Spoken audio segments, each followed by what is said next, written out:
And also let Jenna as be a co-host as well. So that she can Yes, let me participate. find her on here. Yeah. Okay, good morning, core banker George. I hope you had a nice Father's Day and it was a beautiful weekend. The weather's hot and it's about time to go to swimming too. I'm looking forward to that. And as you know, last Wednesday, the Fed decided to stay put the interest rate at 5 to 5.25, and meaning that they didn't want to reduce the interest rate in this meeting, and I don't think they will in July or in August. There's a slight chance that they may lowered it a little bit, 0.25% during the September. But it's hard to say, they promised, I remember last year they said that at least 3 reduction of interest rate for 25 percentage point, but now we haven't seen anything yet. So we'll take it for a grain of salt and then see. Let's keep our fingers crossed that they might, eventually reduce the interest rate at that time. The reason for them to stay at is because they have a very robust news on the employment, and the GDP was growing at 1.3%. So they think that the economy is doing okay. It's nothing about recession or anything coming. And Powell said that he never saw any stagflation, meaning that stagnation and inflation at the same time. But that's what they think. And as far as I see a lot of bankruptcies, a lot of the people, business in troubles. So the reality and also the picture painted by the Fed is a little different.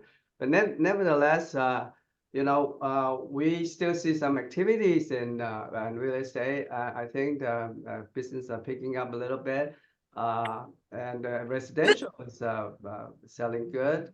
The commercials are still hesitating, because they haven't gotten to the thought of having instead of having a 4.5 cap, now the buyers are looking at 6.5 cap. So that's still a little bit of discrepancy between the expectation of the seller and the buyer. So until that kind of discrepancy goes away, and commercial real estate will stay stagnant for a little bit longer. So bear that in mind, and the global luxury residents are selling pretty good. Like last week we had one of the biggest sales in Coa Banca George history.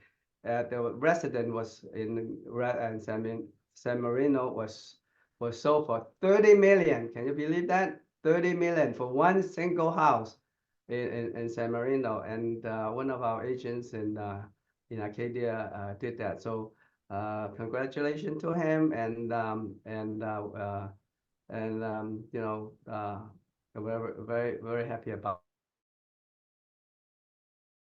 it. With this, I would like to start the meeting and introduce the affiliates. As you know, that Jenna Chai from Mutual Escrow is going to be our spotlight today. But instead of starting with her, I will start with the other affiliates so that, and then I will come back to Jenna afterwards. Okay, let's start with Marie. Marie, good morning. How are you today? You have to unmute, Marie. Okay. Yeah, Oh, mute. Okay. Hi. Good morning, everyone. Marie with Tempo Escrow, here to help you grow your business. Happy belated Father's Day to all the fathers out there. So what can we say in the market? The market's going to be what it's going to be. One thing I tell you guys, as of right now, I think there's a lot of people that are kind of just accepting this interest rate.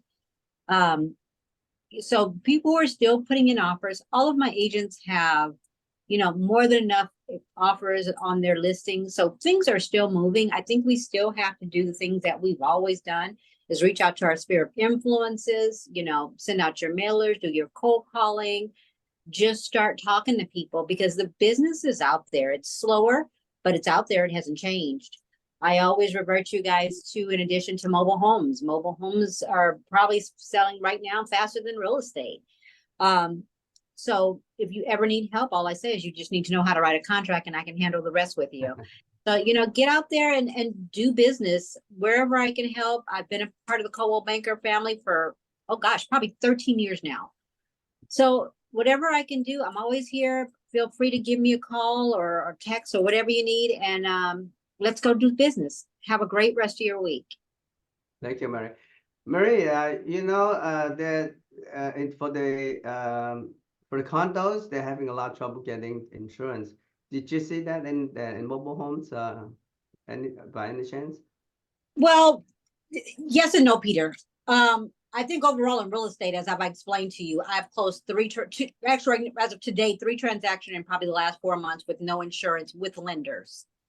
Lenders who have just let their which floored me. I was so uncomfortable with all of them that I made every single person sign an addendum that everybody realized that they instructed to close without insurance. If the lender wanted to take that, I did a hold harmless for us as escrow. So in real estate, I know that we're having a big problem now with mobile homes. A couple things happen. Number one, if they're cash, you don't require insurance. It's up to that buyer to get insurance outside of escrow. But if there is a lender with mobile homes, there's very specific lending for mobile homes. And you're starting, because mobile homes are now increasing in price, we're seeing more loans come up. The lenders kind of have their own insurance companies. So really? Wow. Yeah, they have their own insurance company. So they secure everything in-house. So it's not really going to be a problem because the lenders are securing the insurance for their buyers. Wow, that's nice to know. That's Yeah. nice to know. Yeah, because as Mark told us, a lot of condos are having problem getting insurance. That's why some escrow fell out because of the lack of insurance. Well, the insurance companies are not renewing the master policy, so they're finding like bridges between the policies every year when they go up for renewal. They're kind of weeding out for all different reasons. So when the insurance company, the HOA goes up for renewal, they just don't renew them. Yeah, but even for the aside from the master plan, if the condo owner wants to buy additional insurance for their condo units, they have a problem as well. Oh, absolutely. Yeah. Absolutely. And one of the things, just a piece of advice. So if you have an HOA in which they have a master insurance and they're in full circle and your buyer wants to buy individual insurance for the wall, because the insurance company only covers walls out, I'm sorry. So your walls in, if I were in that position, I would just go back to the insurance company that the master uses and build your insurance on that, because most master insurances will do walls in insurance. I see. Okay. So Thank you very much. Appreciate that. Yeah, comment. For sure. Okay. Next, Frank. How are you today, Frank? I am doing super fantastic, Peter, and I was going to say Steve Hayashi. Oh no, everything's great. Welcome, happy Monday, Coldwell Banker George family. Things are great. Things are great. It's all perspective. That's how rates go up, rates go back down.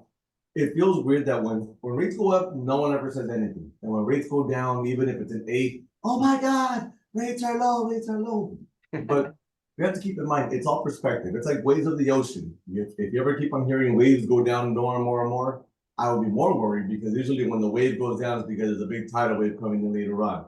So you have to always kind of keep that perspective in mind. As rates go up or down, it's our job to help people. So I was thinking of this because this is from the weekend. There are 4 stages of buyers and sellers. People that move up into a home, people that move out of the home, people that move back into the home, and people that move back into the home. So you have either people that are going to move up from one home to the other, that's a sale. They move out, kids want to move out, they want to find their own thing, that's a sale. And then sometimes either kids move back in, or even parents move back in.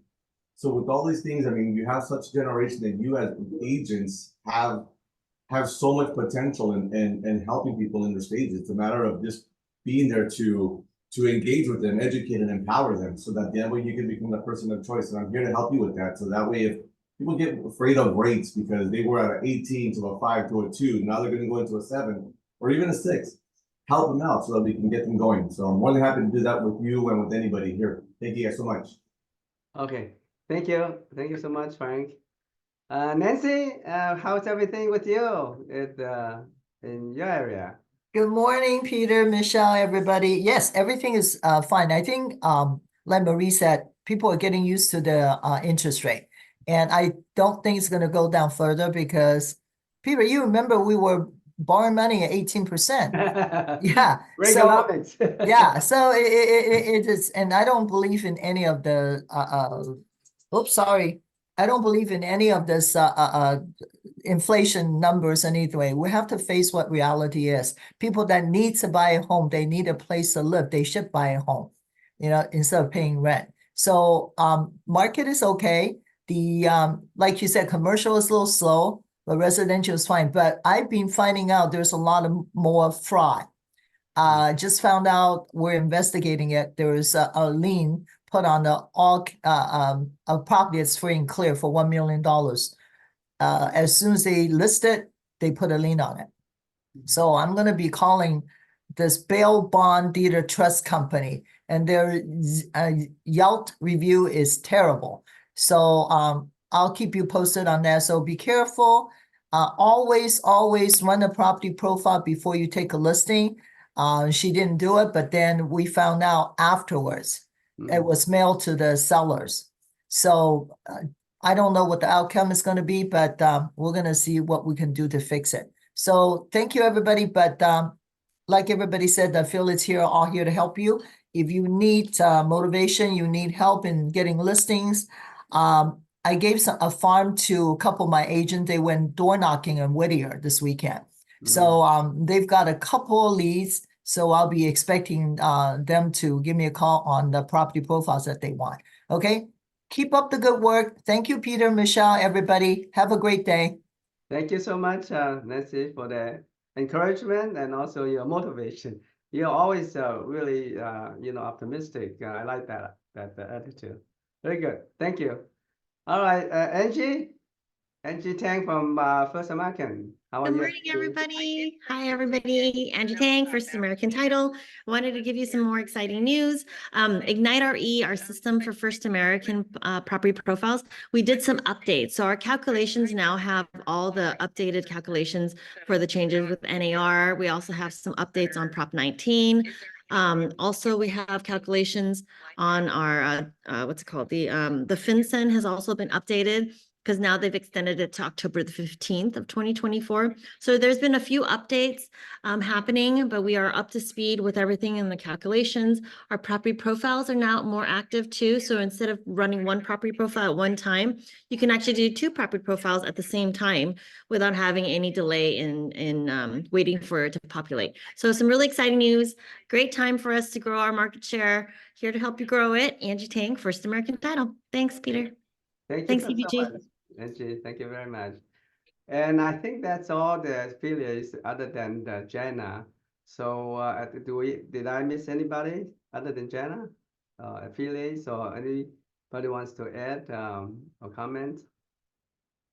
No, if that's the case, then Jana, we're so honored to have today from the Mutual Escrow, and she's going to talk to us about how to avoid fraud in escrow. And that's a lot of good information. Jenna, take it away. Thank you. Good morning. Good morning, Peter. Good morning, Michelle. Good morning, everyone at George Roti. And good morning, affiliates. Thank you for having me here. Thank you so much. And today I'm going to talk about wire fraud protections. Buyers and sellers have lost billions of dollars to wire fraud in the last few years, and this problem is going to get worse. Without protection, you are at risk every time you wire out. So the information is very important, okay? Because every day the hacker is trying to steal your money, okay, by sending the fake emails or something very similar, or still the logo and other information to make it look like the email address, okay, that come out from the real estate agents, escrow, or title company. So in order, okay, how do we protect the buyer's money when purchase a home? Okay, please have your buyer give us a call. We're not, like saying, oh, don't call us, don't bother us, don't do anything. Just please give us a call, verify everything. I will also encourage the buyer, do not verify the wire instruction on their phone or on the email. Please print the document out and then confirm with us, because that happened to one of the agent few years ago. One of our officers received a call from an agent. He's a very active agent. Call in saying that, please send me the wire instruction. I'm actually heading to the office. I will be there in 15 minutes. And I will print out the wire instruction and bring it to the clients. The minute that he turned on his computer, he tried to print out the wire instruction. He saw that on the other side, the back scene, that somebody was modifying the wire instruction, our company's wire instructions.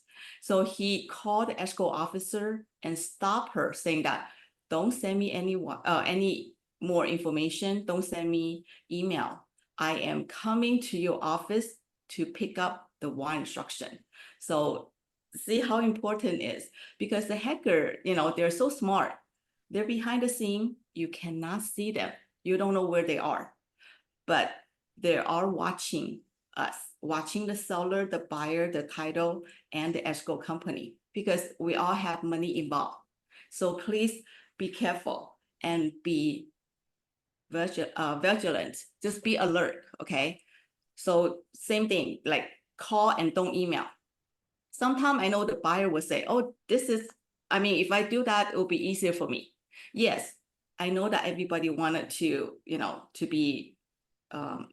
to do something fast and quick and be easy. And because the society and everything runs so fast, okay? So just have them,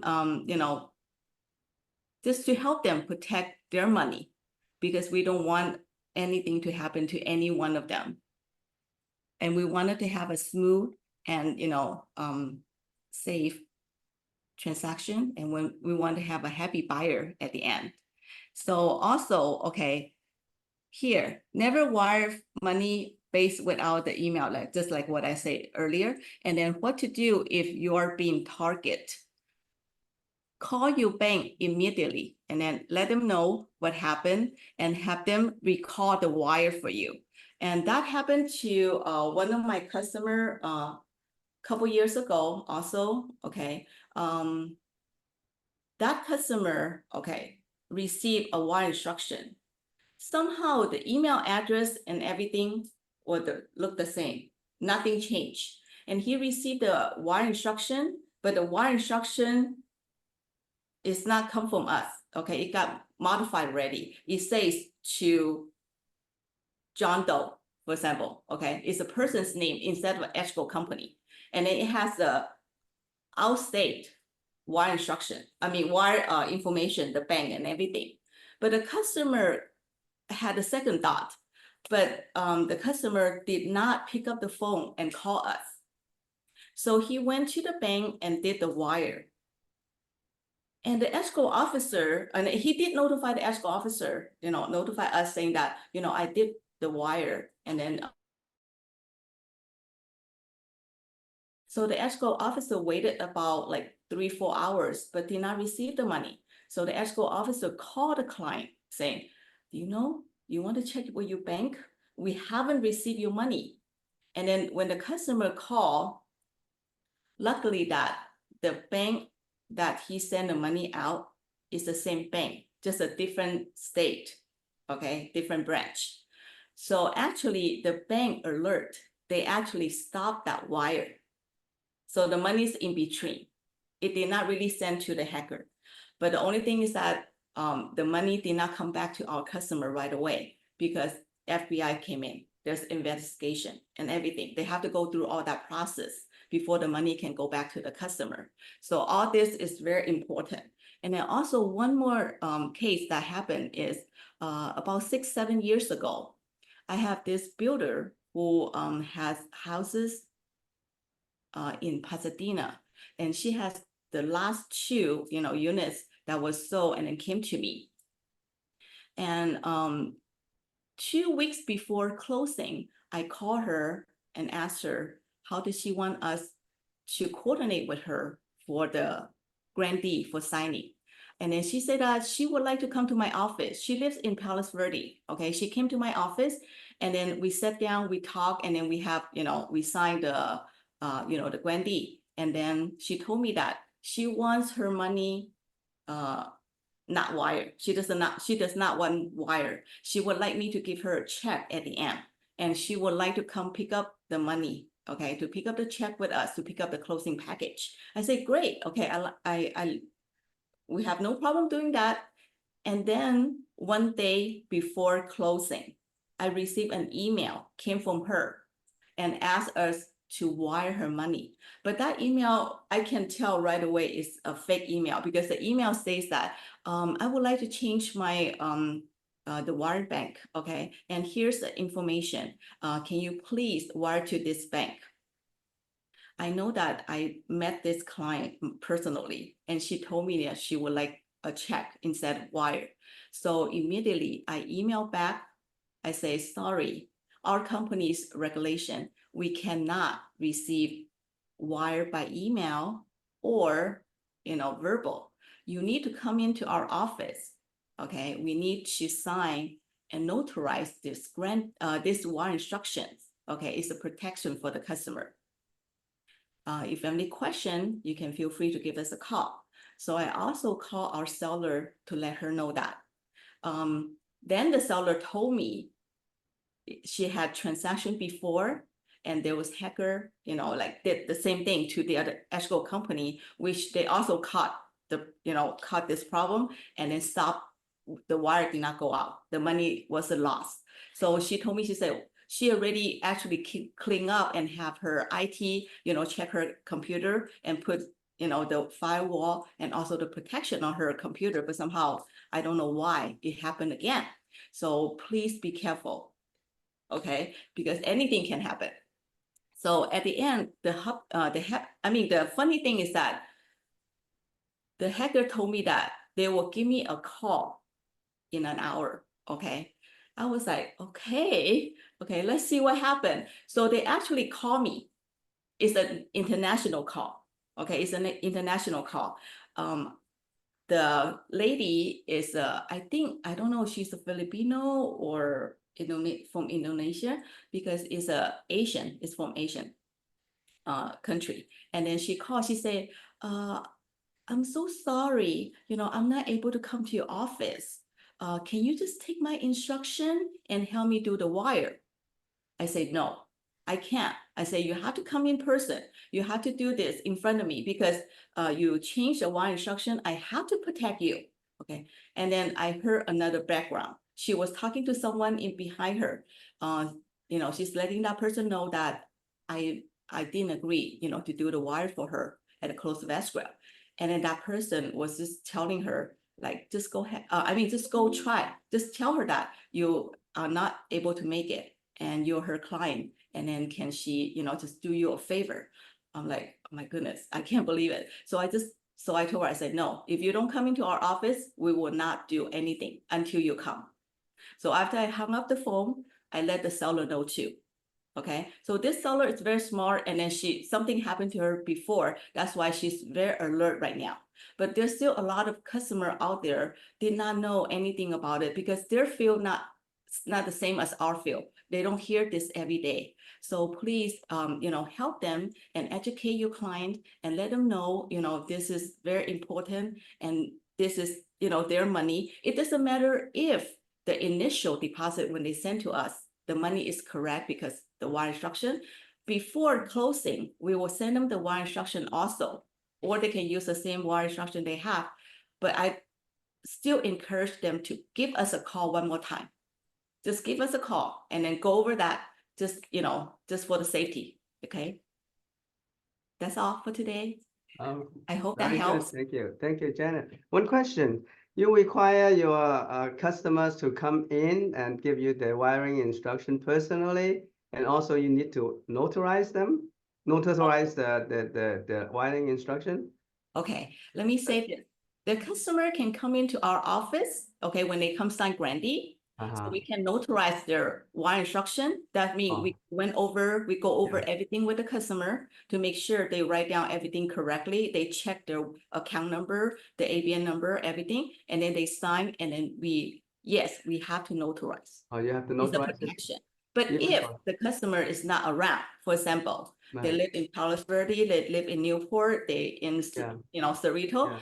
they can they can have their wire instruction signed and then notarized anywhere they want. But we have to receive the original. Never email us, okay? Never email us. We want to receive the original, and then we will do the wire. I see. Yeah, Good. that's a protection for the customer. You take extra protection. Yeah. And what you said, what you said, and it was very true, that you get the hackers very powerful now, they can catch you anywhere they want. And actually about 3-4 years ago, I had a client who want, he's a buyer. He had a deal for $580,000. Buy a house at $580,000, and all his money in the escrow already. And then he canceled escrow, and the escrow will wire him back the money. But then because of the hacking, he lost $580,000 to an out of state account, a banking account. Yes. And it took him, actually, the money was all forever gone. And then the buyer sued everybody. So the escrow, suing the buyer's agent, the seller's agent, and it was a mess. It took 2 years to resolve that.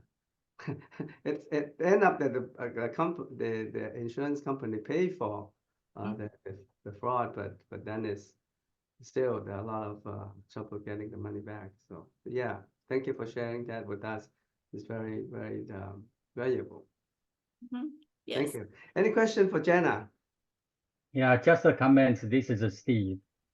You probably noticed, maybe you never pay attention on that. I am not very active on SNS at all, because my kid is a software engineer in one of the probably top cybersecurity company.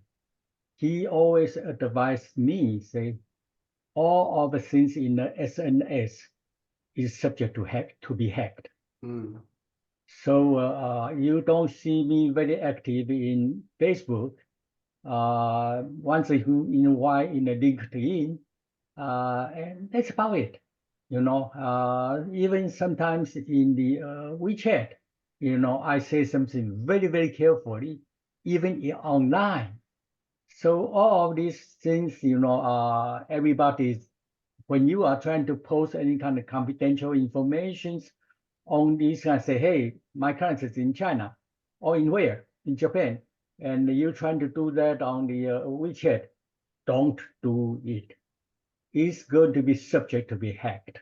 Yeah. Yeah, that is my I'd like to share this information with all of you. Yeah, it's very true, Steve. The world is a totally different world than we used to be. So if you Yeah, have that reason why I said, regardless if you have AI or not, cybersecurity is going to be there. Yeah, it's going to be getting worse. Yeah. Anyway, thank you for sharing. And if there's no more question for Jenna, I would like to the meeting. First of all, I have some announcement to make. As you know that the CAR zip form is going to roll out a lot of new forms next week. And there are a lot of classes on those new forms, and I'm going to, keep you posted on that. There are some that you know, you have to pay for it. It's only nominal charge of $25, but most of them are free. And so if you want to take those classes, they are very valuable. Let me know, and I can point you to the right direction. And also, you know, our company will do Michelle and I will do some training on our company level also, and you'll receive some notice later on that where those training classes will be and when it will be, and so you know, wait for those notices. And also, I have to emphasize that a lot of people, a lot of agents have trouble doing farming and marketing and things like that. And Nancy is here to help every one of you, and she's willing to do some one-to-one farming training, and you know, she's very good at it, and so take advantage of it. Okay, so if you need her help. Her telephone number can be easily reached, and you can talk to her. She's very amiable also. And also, if you need one-to-one training on the AI, on the chat GPT with Christy Connolly, and she is offering one-to-one session also, a 1 hour session. You have to contact her, or if you don't know her telephone number, you can contact me or Michelle, and we can arrange it for you. Okay. And as you know, the AI are here to stay, and ChatGPT is an excellent tool to help you to do marketing, to do farming, to do a lot of the real estate activities. But you know, I don't know whether you try it or not, but they write very good LOI, you know. So if you want to try them out, give them a try. You'll be surprised how good LOI they can write for you. Okay. And with that, I would like to turn the meeting to Doug Meyer, the Arcadia manager. Doug, are you in? Yes. Good morning, everybody. How are you?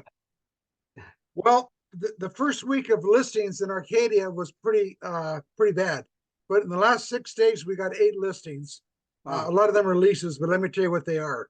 We have a house in Huntington Beach, 4-bedroom, 3-bath for $1,659,000. We also have a house in that's Liz Webb. Shirley has a listing in Anaheim, 4-bedroom, 2-bath, $759,000. Alden Lai has 2 residential leases, one in Upland, 4-bedroom, 3-bath, $3,900. Rancho Cucamonga, a condo, 3-bedroom, 2-bath, $2,900. Teresa Choi has a residential lease in Rosemead, 3-bedroom, 1.5-bath, $2,800.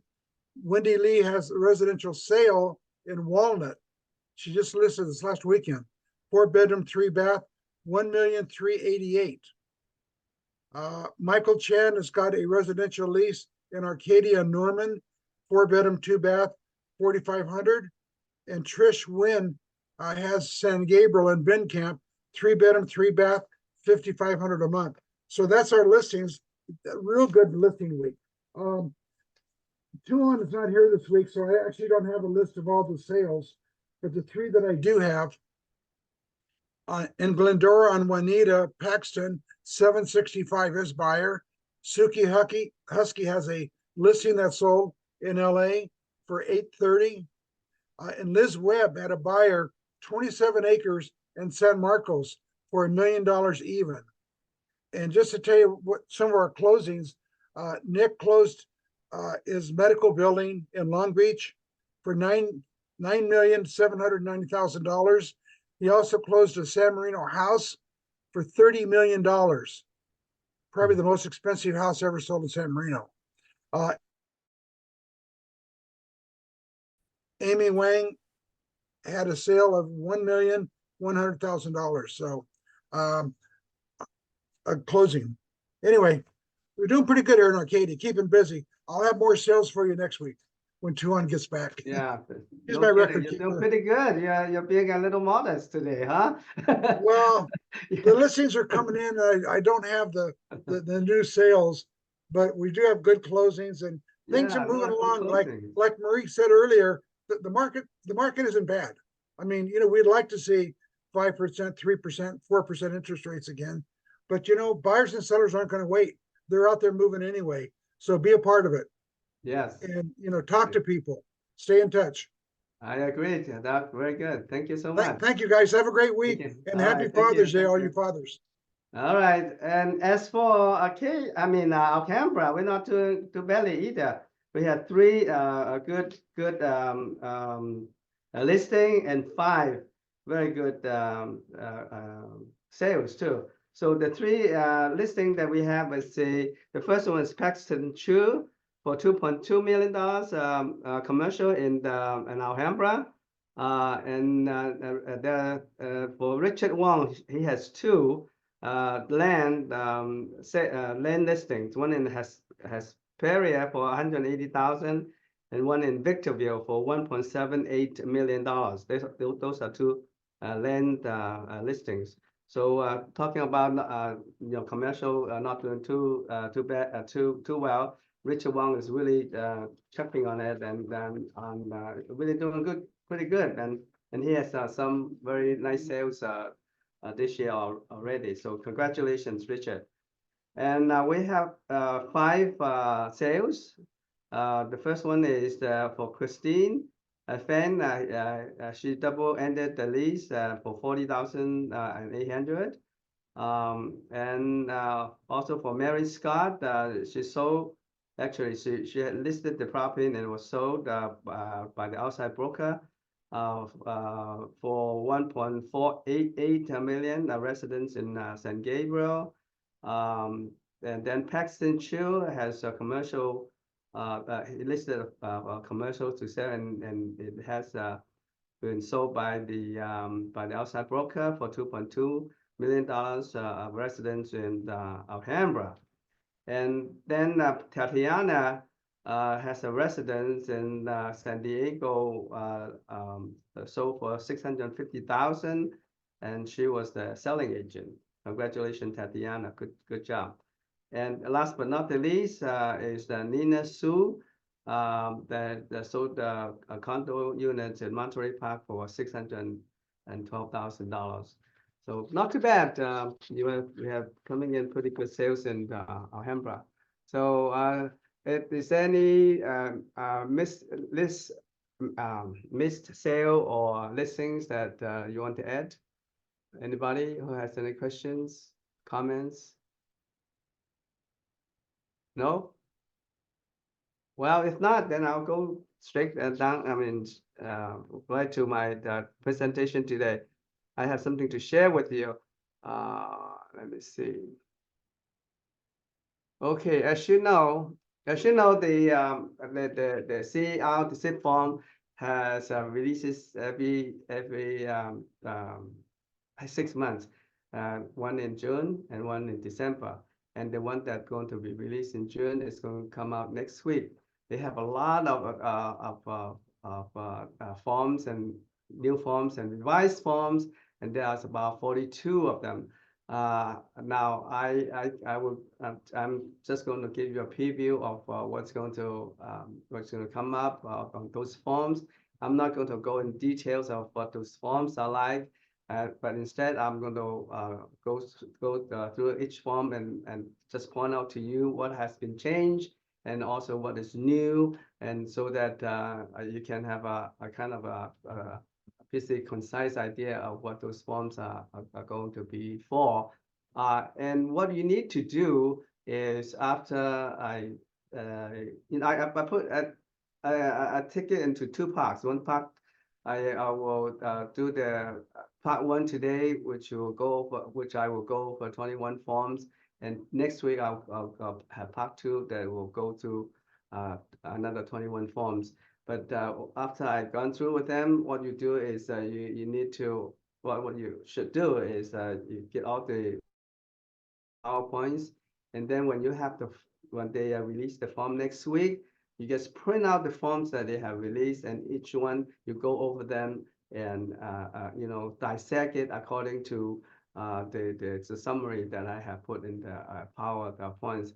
And if you do it methodically and slowly, and you won't have any problem understanding it or retaining it, or you know, then your fear of going through those forms will suddenly disappear. So this is, I think, for me, I think this is a good way to tackle those new and revised forms, because those forms are intimidating. So, you know, you have so many forms, and if they throw on your laps all at once, you know, it's very intimidating. So don't be intimidated by it, but instead you just dissect it one by one, and then go back to them as you encounter them later on, you know, with the new forms release. Okay, so with that, I would like to go strictly directly to the forms that that they have released. So the first form is AOAA, which is Assignment of Agreement Addendum. This is not a new form. This is the revision of the form that was rolled out in June of 23. Only paragraph 3 is default to buyers not receiving any compensation for an assignment. So this is very simple revision. The next one is AVID form, agent with visual inspection disclosure, which replaces the old form in December of 21. What it does is that the inspection date, time, weather condition, and other persons present at the inspection has been moved from the from page 1 to the real estate broker signature block. So in this, they just move it to a better place so that they appear to be more organized. And then they add the language to the second broker's signature section to make clear that the last signature on the page is for agent who did not complete the form, but anyway receive it. And then they give additional space for another, you know, space added for another bedroom or bathroom. The next form is BFPI, the Buyer Financial and Personal Information. This is a very useful form. It's a new one. It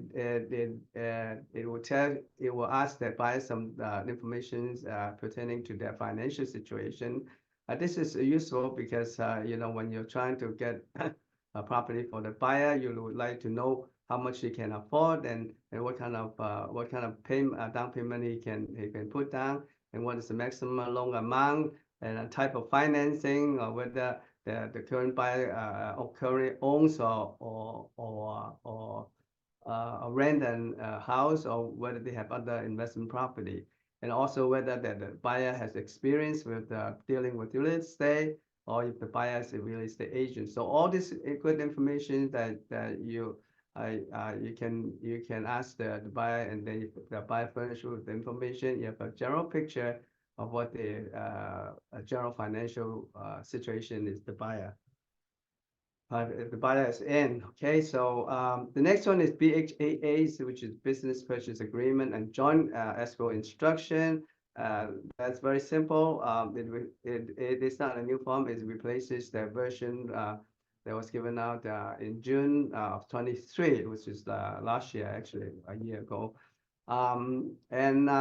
It just add the whether, you know, whether this is the wood balcony and stair inspection is applicable for this property, or to this condo units. And the language was added to paragraph 6 to advise the party that insurance difficulty about affecting the homeowner association. As you know, that now the homeowner HOA are having a lot of problem getting new insurance, or even existing renewal of insurance. So this PHAA tells you or alert you that if you are you're buying a property in the common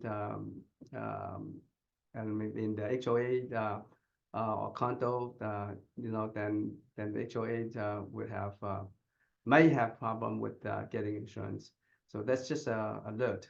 It's nothing really that say you definitely cannot get it, insurance.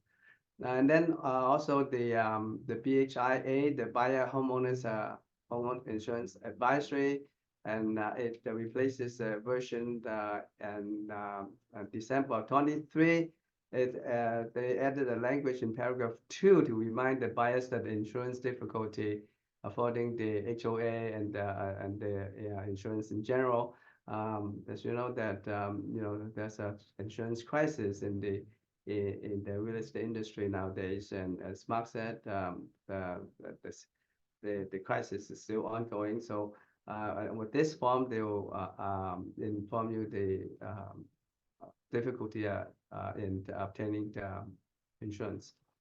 The next form was BIPP, the Buyer Identification of Preferences and Priority. This is a very good new form. It kind of asks the buyer what kind, when they're buying the property, what are their preferences, what are their priorities, and make sure that you're looking for the right property for him. Right recently I had the case that a buyer was trying to buy a commercial real estate for his own own occupied building, instead of like for investment. The property was rented to two very good tenants currently, but then he want to kick out those tenants and occupy it from himself. Now he did not make clear to the seller or his agent that this is his intention. And then when the escrow is about to close, he said that, oh, when are you going to evict these two tenants, so that I can occupy the building? Oh, that's like a big bombshell for everybody, and then everybody was hysterical because the tenant there is a well-established tenant, is a medical building there, and so it ended up that he didn't get the property because that's a very difficult to evict those two existing tenants. So it's very important to find out what the buyer's preferences are before you even look for the property for them. So this BIPP helps the buyer's agents know what is important for buyers, such as the price range, number of bedrooms and bath, single family versus multiple level property, school district, and all that. And so the information in the form is confidential, though. You should not disclose it to other parties. And the BIPP replaces the existing buyer material issues form. So this new form is pretty useful. So use that. The next one is California compensation agreement. It replaces the commission agreement, and it's just a subtitle is added to indicate this form should be used when there's no other signed listings or buyer representation or single party agreement, and the MLS and the images language added to the consistent with other listings. And it also allows the entity signature instead of the personal signature. And then you have the CC, which is cancellation of contract, disposition of deposit, and cancellation of escrow. This is that replaces the form in June of 2023. And they have an optional. The new form has a optional language added to the paragraph to indicate that the seller should whether the buyer should release the full deposit to the seller. For the seller will release the full deposit to the buyer, or to compensate the buyer for the out-of-pocket expenses. Now, usually it's just when you cancel escrow, the earnest money will be returned to the buyer. That's it. But this form, you have the option to obligate the seller to pay for the buyer's out-of-pocket new elements there. And if that's the case, then you better be very careful in talking with your client. That's exactly what you want, okay, if you are representing the seller. Okay, and then you have COBR for cancellation of buyer representation. Now this is the form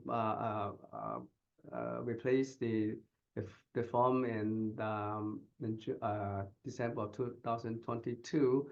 The new form recognized that both buyer and broker may mutually agree to cancel the buyer representation. So that's really pretty minor change there. And then you have COP, the contingency for the sale of buyer's property.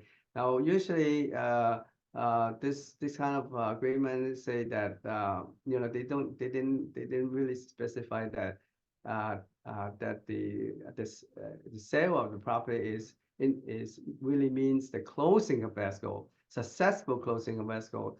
Some of the time the seller misunderstand that, hey, it's as long as as long as the buyer has a deal in the escrow, then it's enough. But this form clarified that, hey, it's supposed to close the escrow in order to for the current deal to be valid. So in other words, not just having an escrow open, but for closing the escrow as well. Okay, and then the next form is CR-W-B, which is buyer contingency removal, and it's not a new form. It's a modified form of that was given out in June of 2023.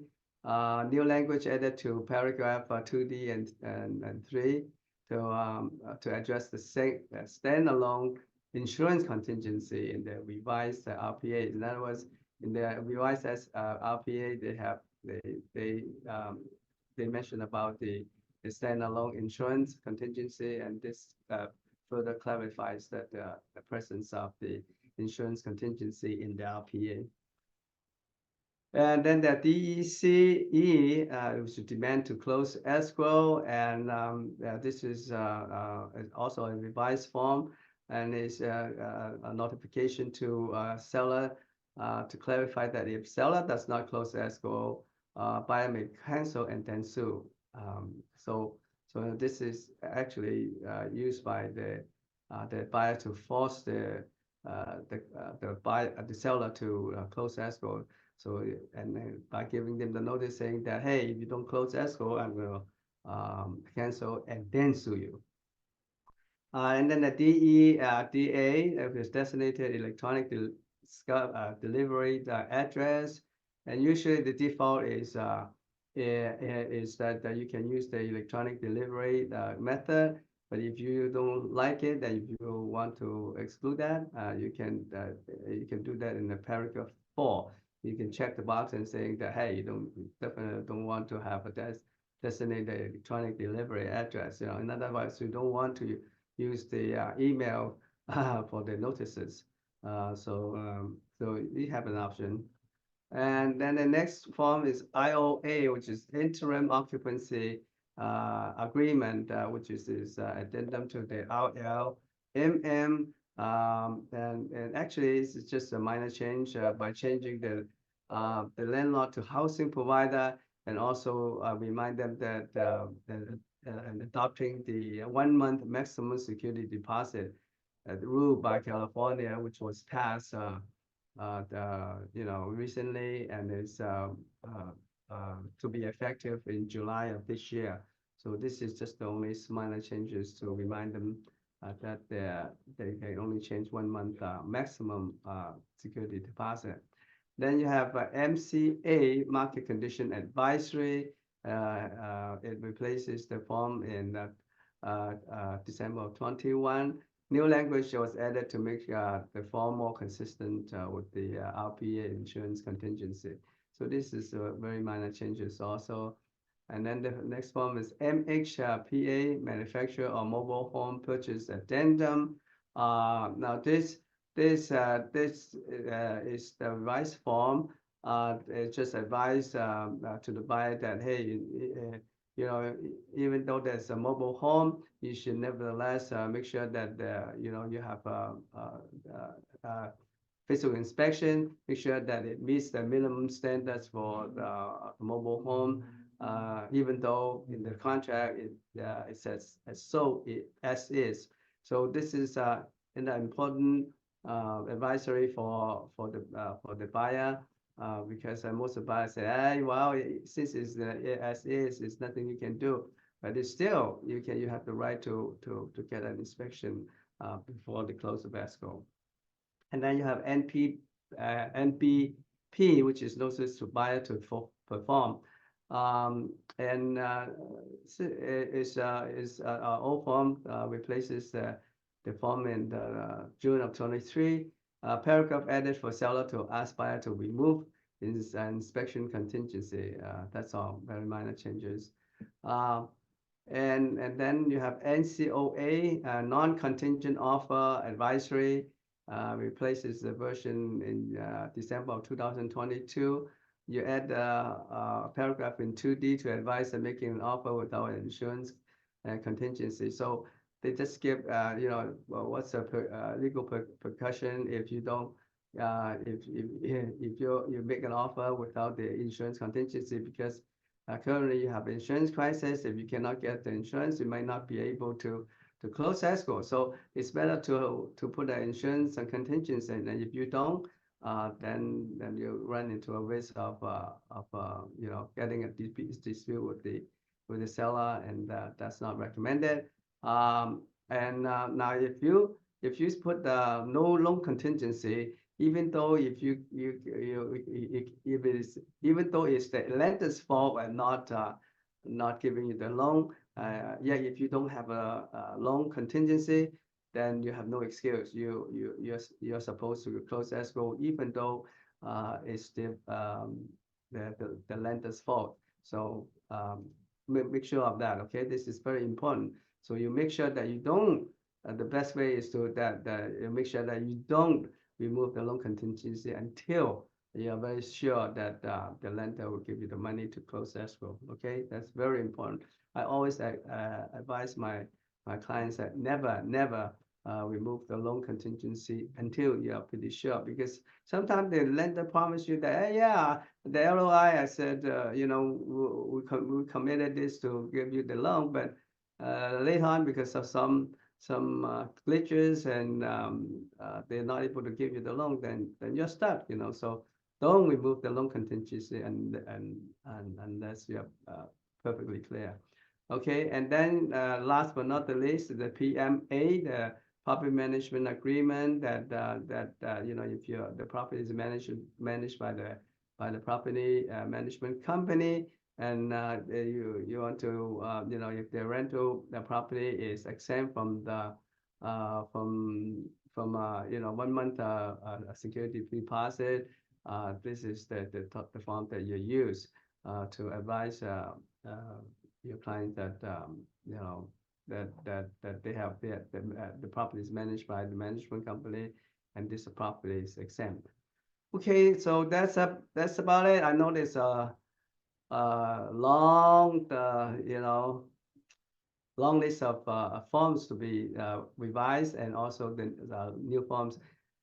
Sometimes it's kind of intimidating, but as I said, you just have to dissect it methodically and get it to make it much simpler to you. So this is the part 1, and next week I'll give you the part 2.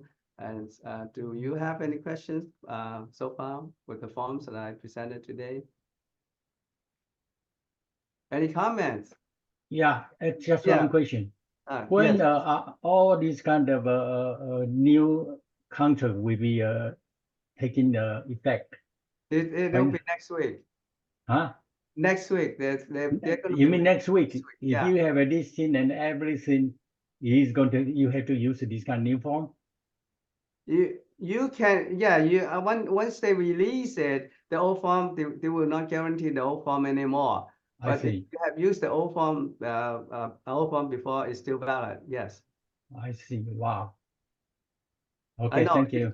You just have to get used to the new forms and the revised forms. Yeah, they did Because not if you did not don't, if even something happen, they will not legally guarantee it.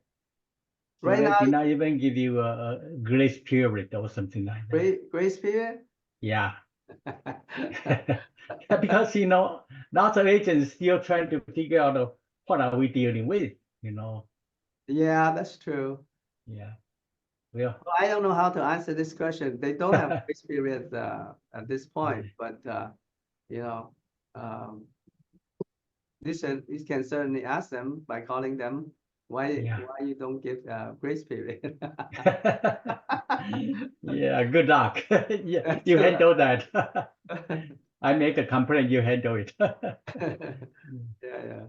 So, Thank but it's you. not too bad, Steve. A lot of that call forms are very minor changes, and so it's manageable, I think. Well, it's And if easy for it's you. not, let me know. I can walk you through. Yeah, I'm an old Michelle and dog. I am here to help you. Yeah. Okay. Thank you. Yeah. Any more questions? Any Peter, comments? Yes. Herman, hi. Herman, Hello, yes. morning. Yeah, I come have a on. question. This is regarding something that you mentioned a few meetings last ago about the lease that we cannot check tenant backgrounds, right? The criminal background.